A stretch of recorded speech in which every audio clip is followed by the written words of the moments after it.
continuación, Tribuna Política. Estás viendo Extra TV.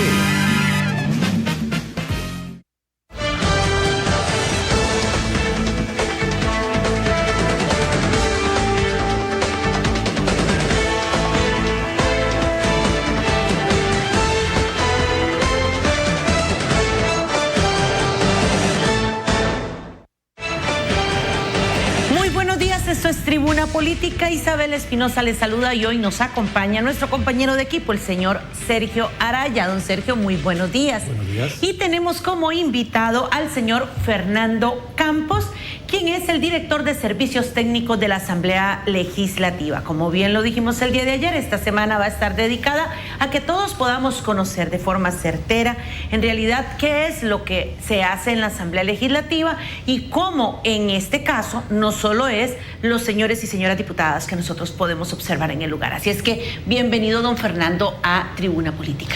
Buenos días, muchas gracias, doña Isabel. Don Fernando, un gusto y aquí para colaborar con ustedes en lo que sea atinente. Muy bien, se dice que el Departamento de Servicios Técnicos es un departamento muy importante dentro de la Asamblea. ¿Qué es? ¿Cuáles son las funciones? ¿Qué hace este departamento y por qué se considera un departamento tan importante? Bueno, nuestro departamento es el encargado de brindar todos los criterios atinentes a la materia del procedimiento legislativo. Me explico. Nosotros damos asesoría técnica según nuestra misión y visión, tal cual está estipulada reglamentariamente. Damos asesoría técnica de calidad tanto al directorio legislativo, al plenario legislativo, a las 36 comisiones que funcionan permanentemente en la Asamblea Legislativa, a los señores y señoras diputados e incluso a la comunidad cuando nos plantean preguntas de carácter técnico respecto al procedimiento. Tenemos a nuestro haber 82 funcionarios, de los cuales 59 permanecen con nosotros, el resto está a préstamo en diferentes instituciones. De esos 59 tenemos 33 que están de manera presencial en nuestro departamento y 26 que laboran bajo la modalidad del teletrabajo. Dicho sea de paso, nuestro departamento en estos momentos es el único departamento de la Asamblea Legislativa que goza con la facilidad de brindar el teletrabajo. Tenemos una experiencia de más de 7 años llevando a cabo esa modalidad. Ha sido reconocida incluso por la Comisión Nacional de Teletrabajo, los esfuerzos que hemos hecho. Debo decir que en buena parte y en buena medida de esto se debe a los ingentes esfuerzos que en su momento hizo nuestra querida exdirectora, doña Gloria Valerín, y que bueno, nosotros hemos tratado de mejorar, bueno, continuar y mejorar. Bueno, dentro de nuestra función asesora, particularmente, tenemos dos grandes vertientes: la asesoría verbal y la asesoría escrita. Empecemos por la segunda, la asesoría escrita. Rendimos o elaboramos los informes técnicos de todas las iniciativas de ley que ingresan a la Asamblea Legislativa. ¿Qué son informes técnicos? Son informes de carácter jurídico, económico y socioambiental cuando lo amerita. Por ejemplo, el año anterior elaboramos 690 documentos escritos, ¿verdad?, como insumo para la labor de las señoras y señores diputados en la toma de decisiones. Cabe destacar que de esos 690 documentos, 416 documentos fueron elaborados por las funcionarias y funcionarios que están bajo la modalidad de teletrabajo, lo que quiere decir que realmente es una opción viable, ¿verdad?, para la ejecución de las funciones. Claro está, bajo los controles y tutela que se requiere, ¿verdad?, para no desvirtuar el concepto, como es lo que hemos querido hacer. Y por otro lado, tenemos la asesoría verbal, que se la brindamos a los 36 órganos legislativos. Entiéndase, plenario, las 3 comisiones plenas, disculpen, las 6 comisiones permanentes ordinarias, las 13 comisiones permanentes especiales y el resto se va en comisiones especiales, sumando una cantidad de 36. Tenemos una participación fundamentalmente en lo referido al procedimiento, cómo se deben llevar las prácticas para la toma de decisión por parte de los órganos, sea en la fase de comisión o en el plenario también, donde tenemos una participación. Quiero decir, manifestar que es una participación a solicitud de parte. Nosotros no tenemos un carácter oficioso, intervenimos cuando nos solicitan el criterio.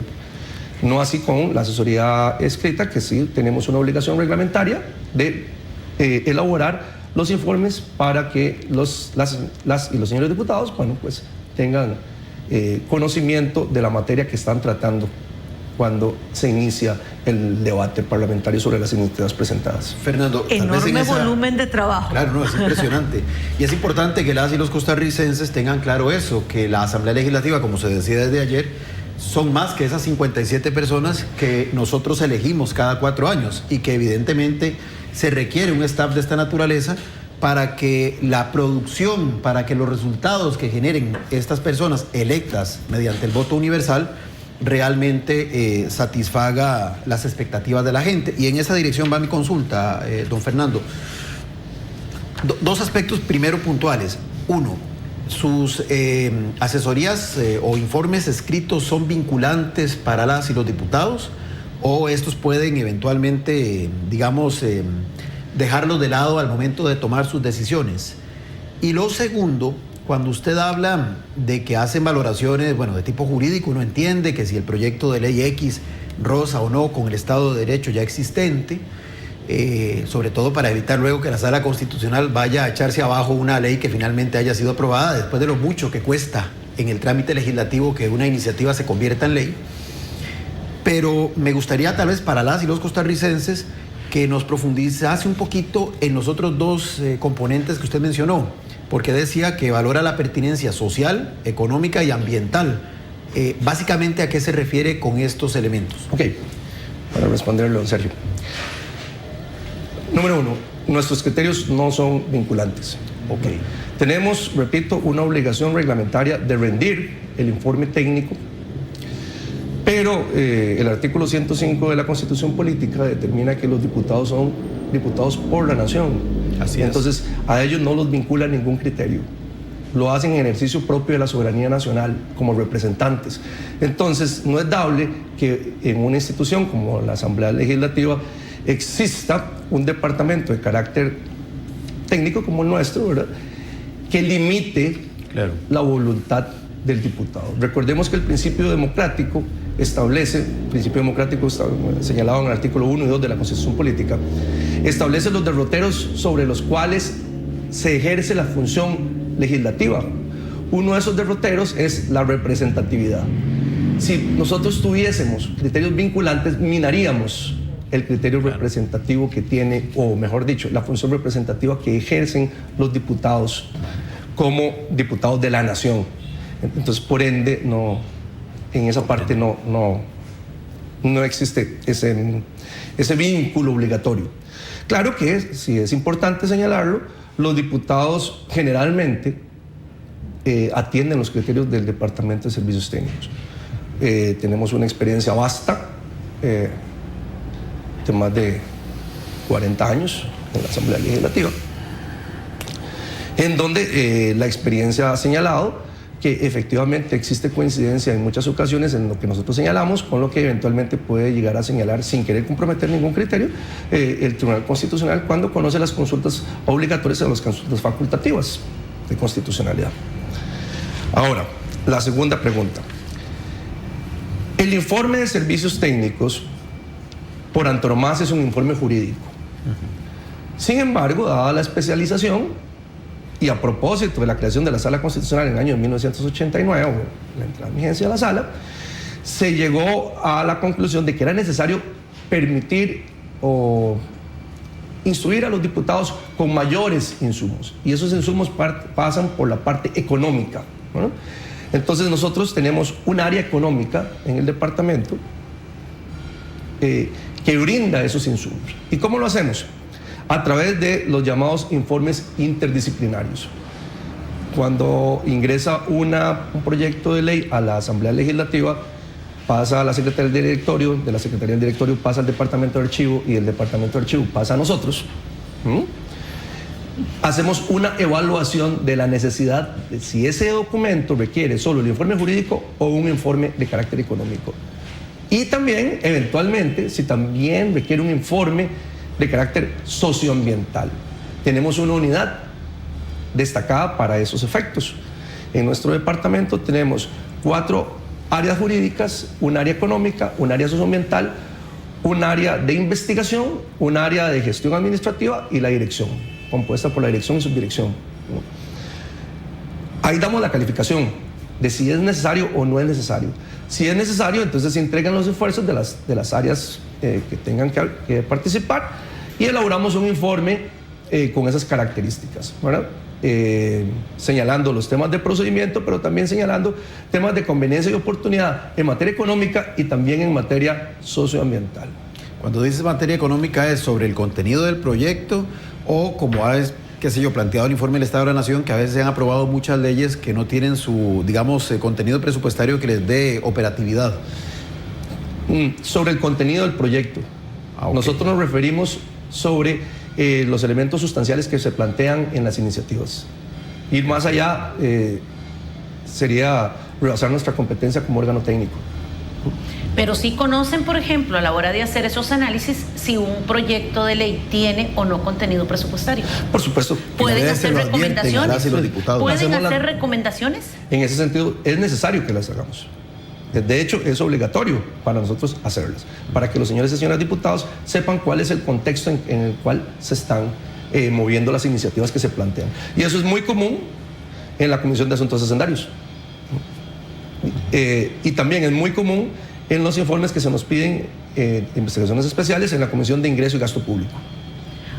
Cada recomendación dada por este Departamento de Servicios Técnicos realmente es valorada, tomada en cuenta, o como en un caso como esto, donde decimos que ustedes pueden sugerir o hacer mención de que X o Y proyecto no tiene presupuesto, aún así se lleva adelante. Ustedes, como dicen, se lavan las manos, pero ustedes, porque no tienen injerencia, porque eso es responsabilidad absoluta de los señores y señoras. Sí, claro, ya ese tipo de decisión es una decisión política. Entonces, nosotros sí debemos hacer la observación de carácter técnico. Perfecto. En relación con los contenidos. Digamos, si es un contenido de tipo económico, donde el presupuesto o donde la erogación que se requiere para ejecutar la iniciativa no existe o no está o no viene dada dentro del proyecto de ley, obviamente que lo tenemos que señalar. Ahora sí, yo voy a tomarme la libertad de que don Sergio se nos ponga un doble sombrero aquí. Porque yo necesito saber, por ejemplo, si los señores del Departamento de Servicios Técnicos le dicen a los señores y señoras diputadas, este proyecto de ley lamentablemente no tiene presupuesto, se va a quedar en el papel como muchos dicen que están ahí. ¿Qué responsabilidad tienen los señores y señoras diputadas para sacar un proyecto así? Ya se lo pregunto como analista político.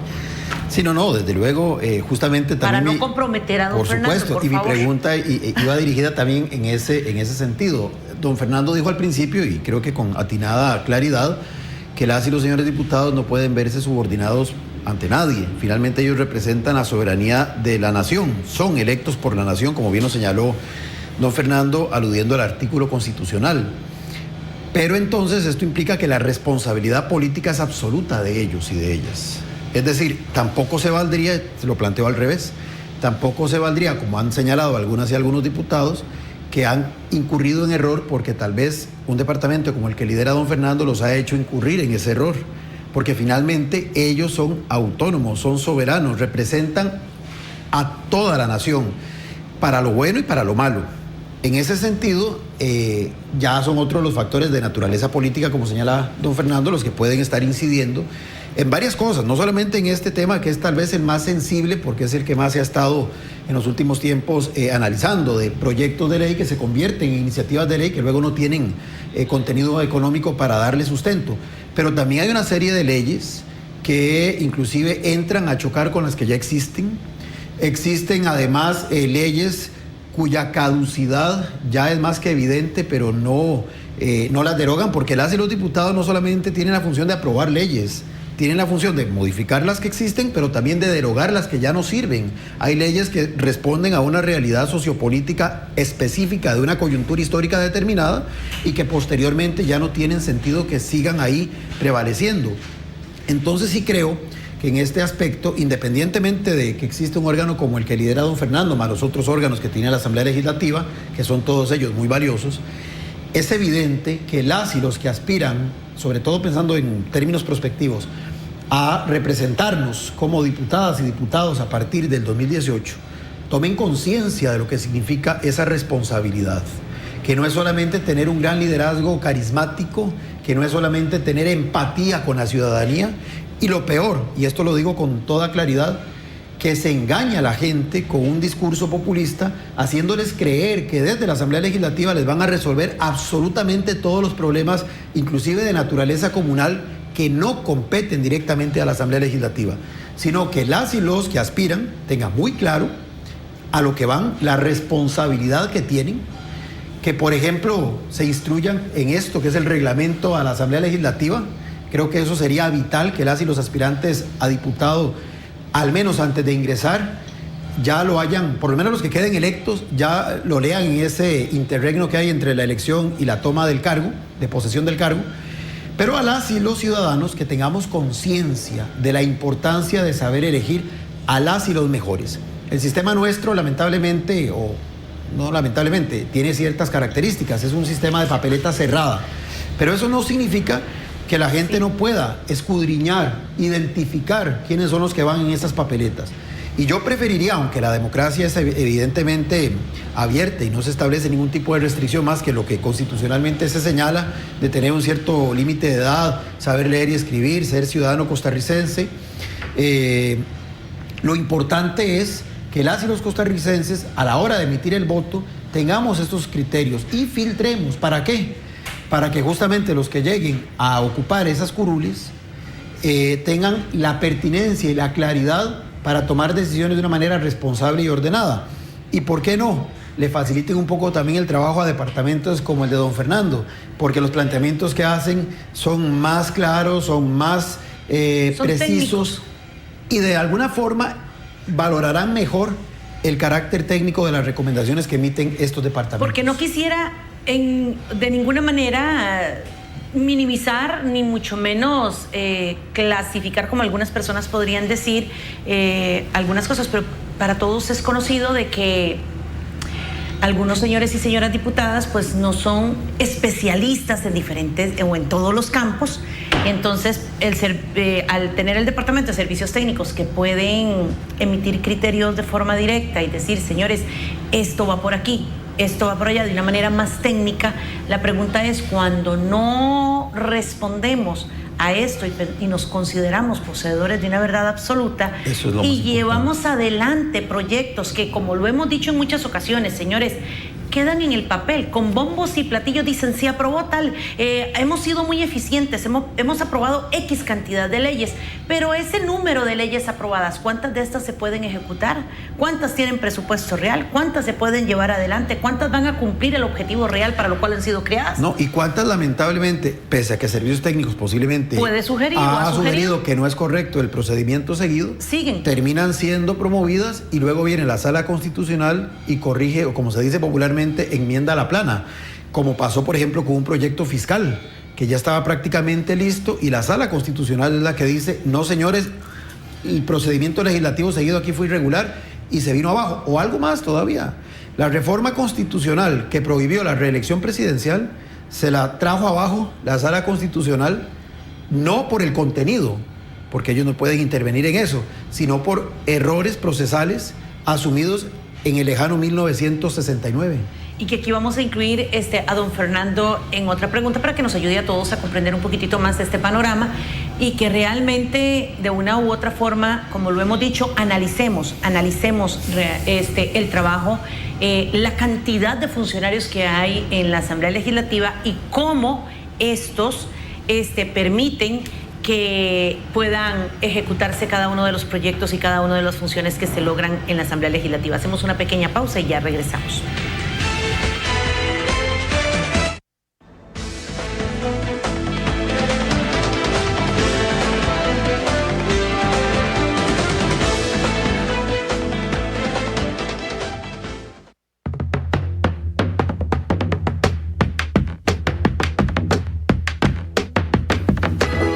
Extra TV, el canal del pueblo. Te invitamos a que inicies tus mañanas de la mejor manera, disfrutando de la revista matutina Atrévete con Fanny, de lunes a viernes a partir de las 9 de la mañana, por Extra TV.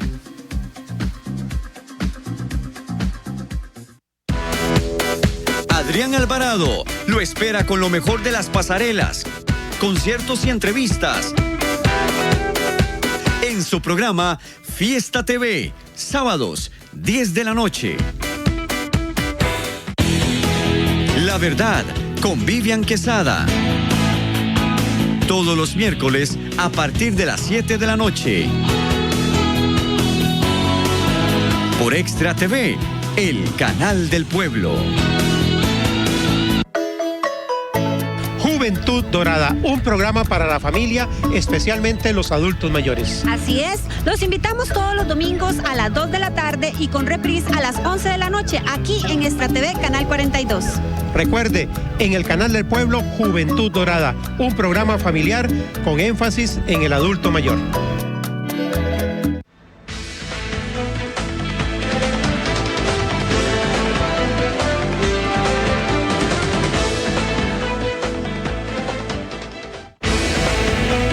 Continuamos en Tribuna Política y pues vamos a escuchar a don Fernando Campos, director del Departamento de Servicios Técnicos de la Asamblea Legislativa, que dice: voy a ayudar un poquitito en este tema. Don Fernando. Sí, gracias. En relación con el comentario que estaba realizando ahora don Sergio sobre la preparación para las y los señores diputados al momento de iniciar su función como legisladores, es importante señalar que la Asamblea Legislativa está haciendo esfuerzos bastante importantes para dar una capacitación a las y los señores diputados al momento de que ellos inician su función, incluso desde antes. Tenemos un departamento, que es el Departamento de Recursos Humanos, que ha llevado labores de capacitación, donde nosotros, también como Departamento de Servicios Técnicos, hemos participado ayudando al análisis previo del reglamento a los futuros señores diputados una vez que estos han sido electos. Claro, como comprenderán, no es una labor fácil, es un reglamento complejo, es un reglamento que abarca múltiples aspectos, ¿verdad? Y no es sencillo en un lapso de tiempo corto realizar ese tipo de inducciones.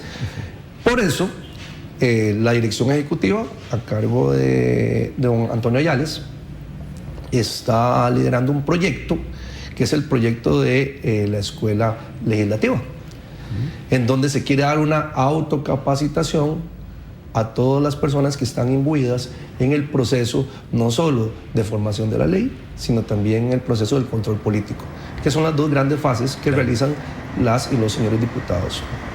Esto para conocimiento también de la ciudadanía. Muy interesante, Fernando, lo que usted plantea. Y me gustaría ver, digamos, ahora que existe también la posibilidad de la iniciativa ciudadana en la, digamos, presentación de proyectos de ley, y dado que esto es tan complejo, y usted lo mencionaba muy bien, cuando es un grupo de ciudadanos los que elevan a través de la Oficina de Iniciativa Popular alguna propuesta, evidentemente sigue el mismo trámite que cualquier proyecto de ley, pero y ustedes son los que determinarán, digamos, la viabilidad jurídica, económica, socioambiental de esas propuestas. No se ha valorado, y amparándome en lo último que usted señalaba, en eventualmente también abarcar algún tipo de proyección de esa formación a la ciudadanía, especialmente a esa que genuinamente está interesada en sumarse al esfuerzo legislativo y hacer efectivo aquel principio constitucional de que ahora la democracia la ejercemos los tres poderes y el pueblo. Sí, claro. Bueno, en relación con la participación que tenemos como la Asamblea Legislativa en el tema del referéndum, la ley del referéndum en su artículo 6 establece que el Departamento de Servicios Técnicos es el órgano encargado de elaborar la propuesta técnica para que sea evaluada por los señores magistrados del Tribunal Supremo de Elecciones antes de que estos emitan un criterio sobre la viabilidad o no para la recolección de firmas en materia del referéndum. Interesante. Ya tenemos bastante práctica en esta situación. En relación con lo otro, tenemos un departamento, bueno, y para ser justos, los directorios de este periodo constitucional, los 3 directorios de este periodo constitucional, se han afanado en dar una política de apertura del Parlamento, conforme a las corrientes modernas en el derecho parlamentario constitucional. Bueno, tenemos un nuevo departamento en la Asamblea Legislativa, que es el Departamento de Iniciativa Popular, departamento que se encarga de llevar a la comunidad toda esta experiencia legislativa, haciendo simulacros, ensayos, ¿no?, ante la comunidad de cómo es que se tramita un proyecto de ley, cómo se ejerce el control político, y a ese departamento nosotros también le damos colaboración con funcionarias y funcionarios para llevar a cabo esos ensayos. Asimismo, también el Departamento de Protocolo ha participado en actividades de esa naturaleza. Con esto, ¿qué es lo que quiero decir? Sé que hay una intención directa de la Asamblea de proyectarse a la comunidad. Y en ese sentido también nuestro director ejecutivo, don Antonio Ayales, ha sido también una persona totalmente a favor de ello, impulsando ese tipo de iniciativas. Bueno, que se vea que el trabajo externo de la Asamblea como institución. Claro, ya, por supuesto. Como institución, ¿verdad? Porque lo otro ya procede a las y los señores diputados en su función constitucional. Ahora, Fernando, una consulta interesante. Se ha dicho, y eso es Vox Populi, y lo dicen algunas y algunos diputados, que uno de los grandes problemas que genera lo que se supone es un entrabamiento en el proceso legislativo y que hace que una propuesta de ley o del todo no llegue a buen término o dure años tramitándose. Que duerma el sueño los justos. Duerma el sueño los justos. Es el tema justamente del reglamento, que se dice, bueno, algunos señalan, es que ese reglamento fue diseñado como un traje a la medida para otro contexto sociopolítico, donde habían 2 grandes fuerzas que tenían el control casi que mayoritario de la Asamblea, y ahora con tantas bancadas distintas el asunto varió, e inclusive ahora los diputados que se declaran independientes, como bien lo señalaban ayer, la Sala Constitucional les da ciertas prerrogativas de diputados de fracciones unipersonales, para hacer todavía más complejo el panorama. Desde servicios técnicos, ¿qué lectura, técnicamente hablando, claro está, hacen de eso? ¿Es realmente este reglamento un problema, una camisa de fuerza? O como también han señalado otros diputados, para ser justo en el equilibrio del abordaje del tema, y concretamente un Otón Solís, por ejemplo, lo ha dicho, que no es tanto un problema de norma, sino un problema de voluntad política para hacer efectiva la norma. Y pone como ejemplo que cuando hay voluntad política, no importa que haya 9 fracciones, o más, incluidos los independientes, sino que las cosas avanzan, como pasó con la reforma procesal laboral. Entonces le pregunto, Fernando, ¿es realmente este reglamento una camisa de fuerza? Y si lo fuera, ¿qué habría que corregirle para que se convierta en un más bien traje a la medida del actual entorno político y no siga siendo ese elemento que más bien imposibilita a la Asamblea funcionar adecuadamente? Okay. Como operador jurídico y a título personal, claro, yo considero que el reglamento es lo suficientemente flexible para llevar a cabo la función parlamentaria, tanto desde el ámbito del proceso de formación de la ley como desde el ámbito del ejercicio del control político. Ahora, claro, es una norma y está sujeta a mejoras, pero esas mejoras pasan por ya la decisión política. Claro. ¿No? Son temas en donde los señores diputados deben tomar las decisiones pertinentes, las decisiones que vengan al caso.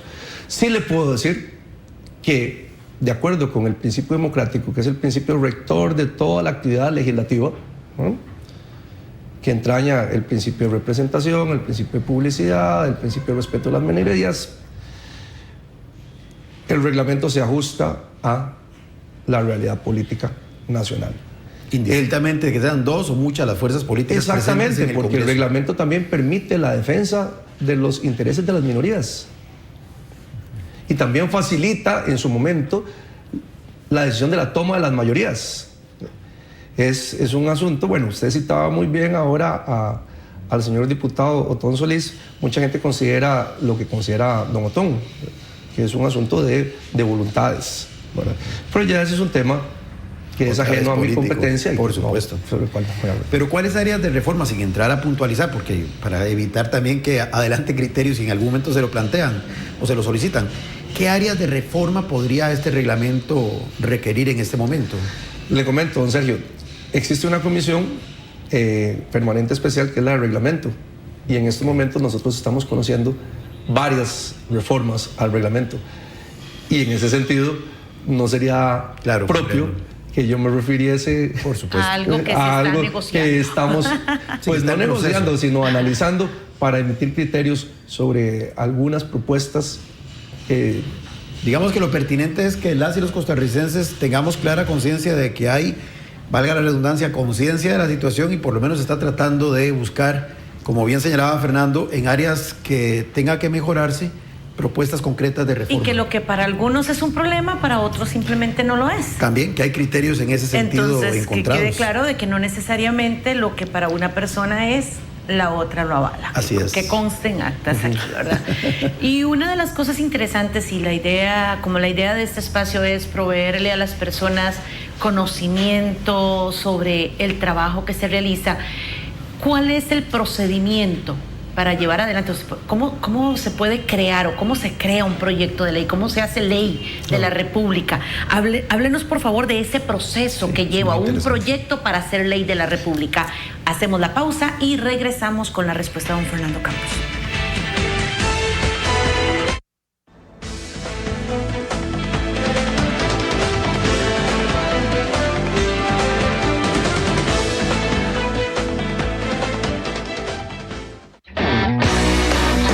Manténgase enterado del acontecer de las diferentes disciplinas deportivas. Más Deporte TV, sábados, 1 de la tarde, aquí, por Extra TV. Medicina general, medicina deportiva, terapia neural, acupuntura, fisioterapia, nutrición y ventosas. Usted tiene una cita con el Dr. Naranjo en su espacio Medicina Alternativa. Jueves, 2 de la tarde, por Extra TV.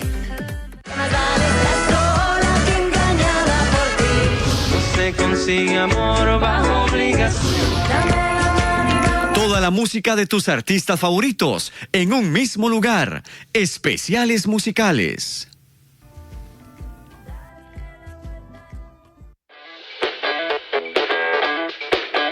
Todos los miércoles a las 3 de la tarde, infórmese de lo actual en relación con la medicina natural, porque nuestro cuerpo merece lo mejor.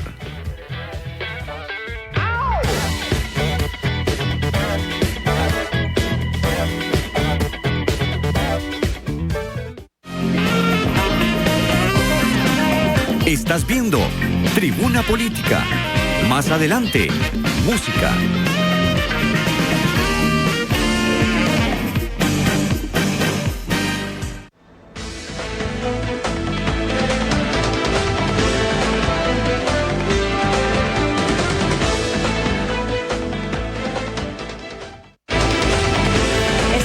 Política hoy con don Fernando Campos. Él es el director del Departamento de Servicios Técnicos de la Asamblea Legislativa y le estamos preguntando antes de hacer la pausa que cómo realmente podemos comprender los costarricenses ese proceso para que un proyecto llegue a la Asamblea Legislativa y este se convierta en ley de la República. Don Fernando.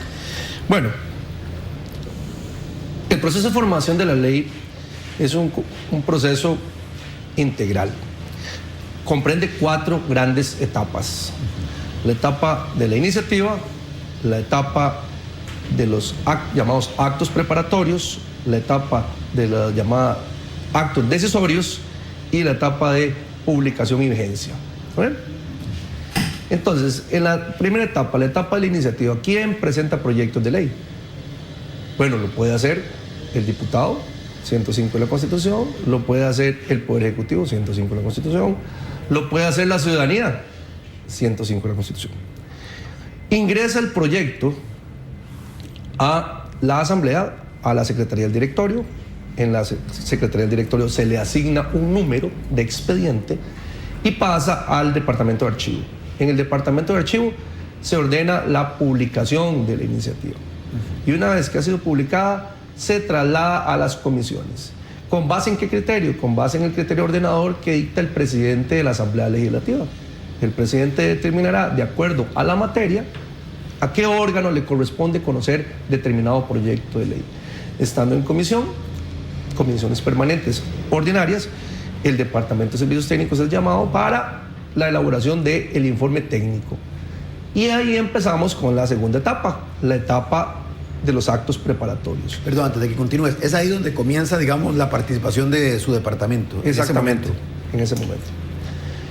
Y entonces es la negociación política de los diferentes diputados y diputados integrantes de las comisiones permanentes ordinarias para dictaminar el proyecto. ¿Qué es dictaminar el proyecto? Es tomar la iniciativa original, remozarla con nuevos criterios o eliminar los criterios que no son convenientes desde la óptica técnica o desde la óptica política, ¿verdad? Remozarla y vertir un dictamen sobre ese documento. Yo sé que ya usted ha explicado un poco esto, pero para que nos quede a todos, y si alguno se ha unido ya minutos después, que nos quede claro, cuando ustedes toman ese proyecto para analizarlo, para estudiarlo, ¿cuál es el procedimiento del Departamento de Servicios Técnicos? Por supuesto.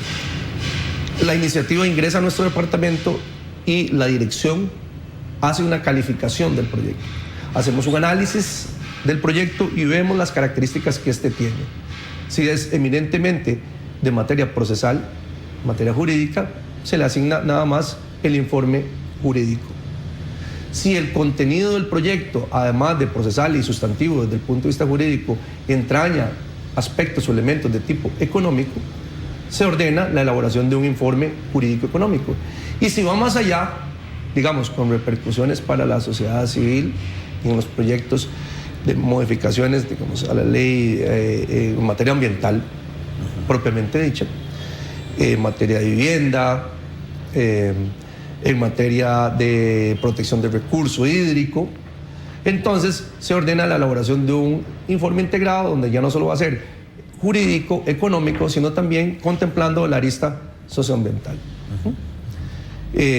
Nos damos un compás de espera para elaborar el informe y lo entregamos a la comisión. ¿Hay un plazo perentorio para la emisión de ese informe? El reglamento, acabo de decir que el reglamento es lo suficientemente flexible. Sin embargo, si fuese por los efectos del Departamento de Servicios Técnicos, nosotros sugeriríamos una reforma, ya en tono jocoso, ¿verdad? Porque tenemos un plazo de 5 días para rendir el informe. O sea, 5 días hábiles. Sí, 5 días hábiles. Lo cual, evidentemente, no va con la realidad. Comprendo. De las temáticas que se deben analizar. ¿Algunos de estos proyectos entonces tienen que ser evaluados o realmente analizados desde diferentes grupos? Eso dependiendo de la iniciativa del exactamente, proyecto. Exactamente. Dependiendo de cuál es el sentido que se le está dando o que el proponente le quiere dar al proyecto de ley. Entonces, por eso es importante también la expertise. La expertise en la función del operador jurídico que analiza ese proyecto. Y nosotros como departamentos se lo hemos hecho saber tanto al directorio legislativo como al señor director ejecutivo de la importancia de tener el personal idóneo y capacitado, ¿verdad?, en nuestro departamento para poder llevar a cabo ese trabajo. Porque realmente se requiere tiempo para comprender la dinámica de cómo fluyen esas iniciativas. Y cuando digo fluyen esas iniciativas es tener el criterio no solo técnico, sino la expertise para decir por aquí o por acá, por aquí o por acá, porque somos personas también. Por supuesto.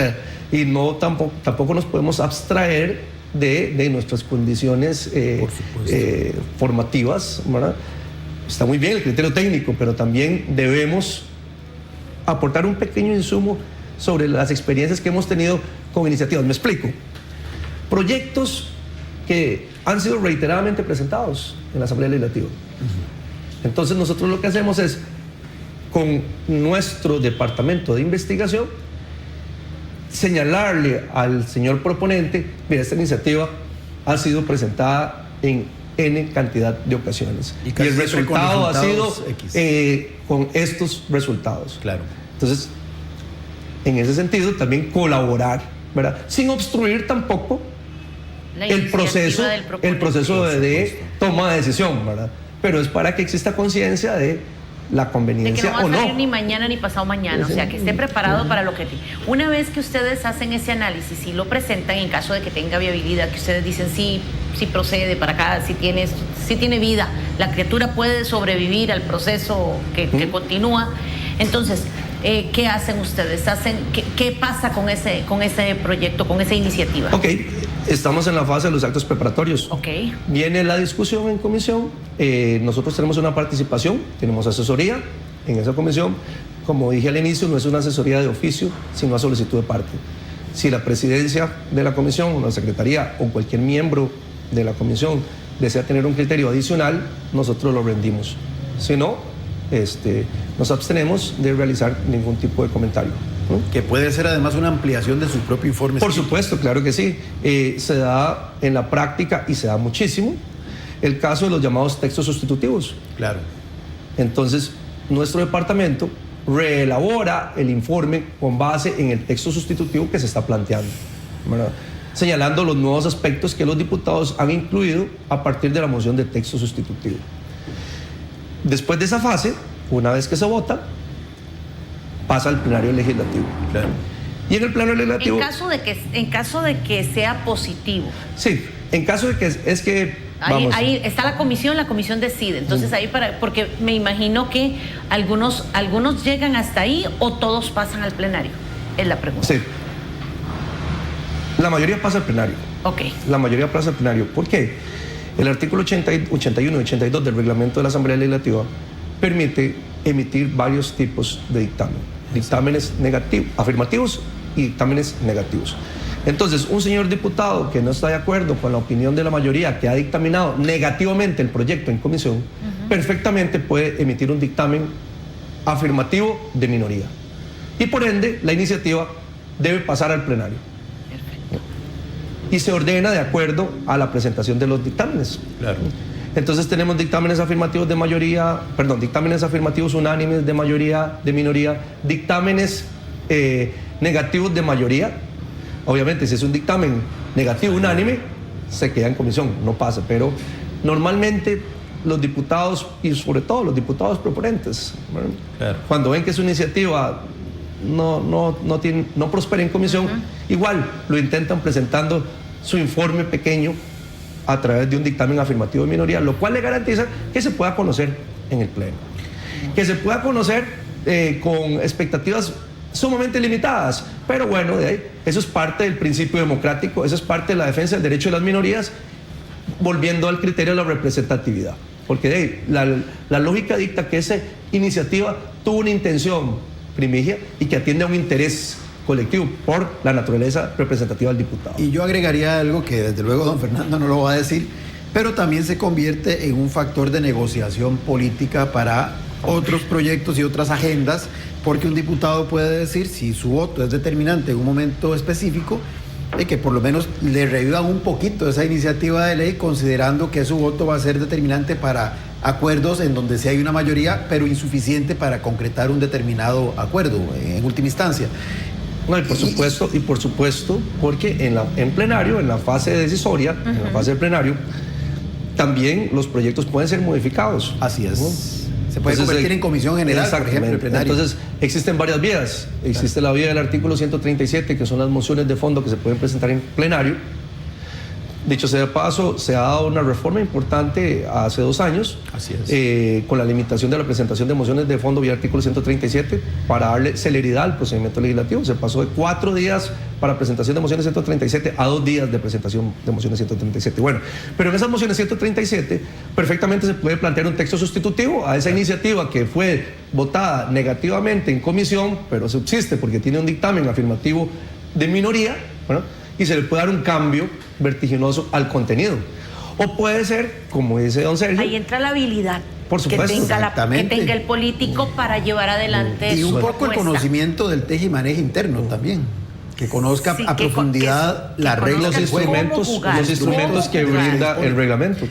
Pues existe también la vía del artículo 154 para devolverlo a comisión nuevamente y volverlo a dictaminar. Y existe la vía del artículo 177, que es la apertura del plenario en comisión general para ajustarlo ya el pleno de manera directa. Hay un tema importante. Finalmente, lo que las y los costarricenses creo pueden ir captando de este día de hoy es que más allá de la parte técnica, de la parte jurídica, este sigue siendo un órgano por excelencia político. Y obviamente esa lógica va a estar por encima inclusive de la lógica técnica. En ese contexto, y porque tampoco hay mucho ya tiempo, la otra gran función de la Asamblea Legislativa es el control político. Me gustaría tal vez, que nos hiciera una rapidísima semblanza de lo que es el control político y si su departamento tiene alguna injerencia en esa otra función legislativa. Okay. El control político es la segunda gran función de la Asamblea Legislativa. Algunos teóricos establecen que es la función por antonomasia, más que el proceso de formación de la ley, sino que es el control de los actos del Poder Ejecutivo en el sistema de los frenos y contrapesos. Exactamente. Evidentemente la Asamblea tiene una participación activa en el ejercicio del control político. Lo hace en el plenario legislativo de manera directa. Todos los días los ciudadanos pueden apreciar cómo se reserva un espacio en la primera parte de la sesión del pleno para el ejercicio del control político. 30 minutos para el debate de asuntos de control político. Pero también lo hace de manera directa a través de sus órganos, en las comisiones. Y tenemos comisiones especializadas en esa materia. La comisión más importante en ese sentido es la Comisión de Ingreso y Gasto Público.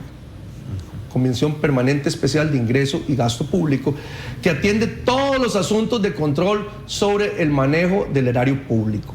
Y por ende, dada la amplitud que establece el artículo 9 de la Ley Orgánica de la Contraloría General de la República sobre qué son ingresos públicos, todo es ingreso público. Claro. Bueno, contratación, un abanico muy... Contratación, la contratación privada se paga si es obra pública con fondos públicos y si hay objeto de cuestionamiento es parte de control político por parte de la Asamblea Legislativa, para poner un pequeño ejemplo. Pero además de la Comisión de Control, Ingreso y Gasto Público, tenemos diferentes comisiones que también están dotadas no solo de la posibilidad de dictaminar, sino también de investigar y ejercer ese control político.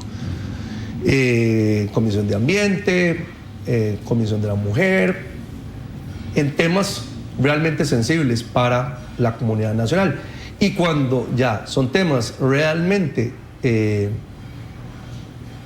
notoria publicidad, el Pleno, a partir de las disposiciones constitucionales, artículo 121, inciso 23 de la Constitución Política, puede darse o puede constituir comisiones especiales investigadoras para investigar un tema en concreto. Por ejemplo, los llamados papeles de Panamá, últimamente. Así es. Una comisión especial para ese tema en concreto, donde efectivamente se ejerce el control político por parte de las y los señores diputados. Pero bueno, existen también otros mecanismos que también que se ejercen en la Asamblea Legislativa. Y fundamentalmente, el más importante de todos es la Ley de Presupuesto Nacional. A través de la Ley de Presupuesto Nacional, los diputados examinan con minuciosidad la propuesta de gastos que hace el Ejecutivo, el Poder Ejecutivo. Y es una función del control político determinar si es viable o no es viable esa propuesta que hace el Poder Ejecutivo. Dicho sea de paso, ahora entramos al conocimiento del proyecto de presupuesto extraordinario. Está la Comisión de Asuntos Hacendarios, que es una de las comisiones que mayor actividad tiene a lo largo del año en la Asamblea Legislativa, está trabajando en eso. Don Fernando, realmente muchísimas gracias. Don Sergio, gracias. A ustedes en sus hogares les agradecemos siempre su cariño, su respuesta a cada uno de los temas. Decirles que esta semana vamos a ampliar el tema de control político y a la vez vamos a traer a la persona encargada del Departamento de Comisiones de la Asamblea Legislativa para que nos explique un poco todo el tema o todo lo relacionado con esto de las comisiones y que podamos conocer. De igual forma, decirles que va a estar con nosotros el día viernes el viceministro de la presidencia, el señor Luis Paulino Mora, para platicar un poco sobre lo que ha sido este año que concluye políticamente hablando y lo que se espera para este otro proceso después del 1 de mayo y último año de la gestión del señor Luis Guillermo Solís. Así es que vamos a conocer un poquitito durante la semana todo este teje y maneje, así es que cordialmente invitados para mañana a partir de las 7 de la mañana con un programa más de Tribuna Política. Que la pase usted muy bien y recuerde, por favor, la repetición de este programa a las 11 de la noche.